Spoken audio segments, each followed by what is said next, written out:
2 грама хероин пронашле службеници на гостиварската полиција спакувана во 10 најлонски кесиња. Прашкастата материја била пронајдена кај 45 годишен жител на Врапчиште.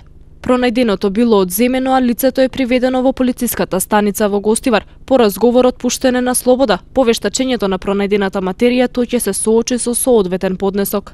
Патничко возило Land Rover со скопски регистарски таблици управувано од 39 годишен жител на Чегране удрило во куче бездомник и го усмртило. Веднаш по овој удар во него удрило патничко возило Голф управувано од жител на Струшко. Повредени нема, а материјалната штета се проценува на над 250.000 денари. Несреќата се случила на автопатот Тетово Гостивар во близина на клучката за Жеровјане. Извршени увити се работи на расчистување на случајот. Од секторот за внатрешни работи Тетово предупредуваат на повторен оптек на фалсификувани пари.